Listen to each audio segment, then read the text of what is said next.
आदिवासी समाज के महान राजाओं और क्रांतिकारियों की श्रृंखला का ये चौथा वीडियो है। इस वीडियो में हम बात करेंगे टंट्या भील जी का, जिन्हें लोग प्यार से टंट्या मामा भी कहते हैं। इनका जन्म 26 जनवरी 1842 को मध्य प्रदेश के खंडवा जिले के पंधाना तहसील के बड़दा यानी कि बिरडा गांव में हुआ था। कुछ लोकगीतों में इनका जन्म 4 अप्रैल 1842 में बताया जाता है। मराठी, गोंडी, भिल और अन्य आदिवासी भाषाओं के लोकगीतों में इनका जन्म और जीवन से जुड़े कई उल्लेख मिलते हैं। टंट्या भील के किस्से बाबा साहेब अम्बेडकर को उनकी मां गाकर सुनाते थे, जिससे बाबा साहेब ने टंट्या भील के जन्म के दिन संविधान को लागू करवाया।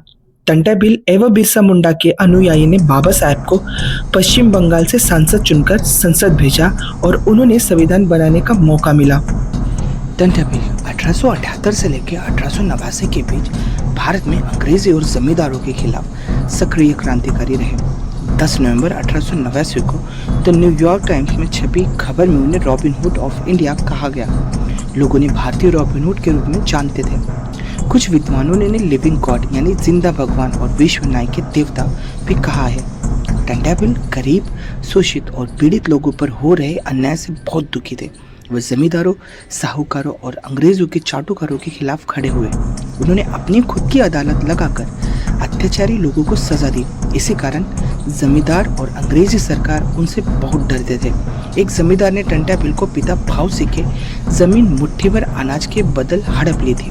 टंट्या भील ने जमींदार शिवा पाटिल से अपनी पिता की जमीन वापस मांगी, लेकिन जमींदार ने जमीन लौटाने के बजाय टंट्या को झूठे केस में फंसा दिया। इसी झूठी मुकदमे के कारण उन्हें फांसी की सजा दी गई। कहा जाता है कि एक ही मामले में 10 साल बाद दोबारा फांसी की सजा सुनाई गई, जो पूरी तरह अन्यायपूर्ण थी। टंट्या भील आम जनता के लिए मसीहा थे।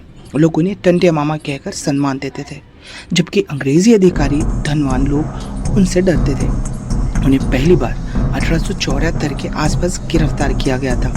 1878 में दूसरी बार गिरफ्तार हुए, लेकिन 3 दिन बाद ये खंडवा जेल से भाग गए और फिर आजीवन विद्रोही बनकर एक बार इंदौर की सेना के अधिकारी ने उन्हें माफ़ी देने की वादा किया, लेकिन धोखे से पकड़कर जबलपुर ले जाया गया। वो उन पर मुकदमा चला गया और 4 दिसंबर 1889 को उन्हें फांसी दे दी गई। सामाजिक कार्यकर्ता राकेश देवड़ा बिरसावादी के अनुसार टंट्या भील को जमींदारों ने जानबूझकर डकैत और लुटेरे कहा, ताकि अंग्रेजी सरकार की मदद लेकर उन्हें पकड़ावा जा सके।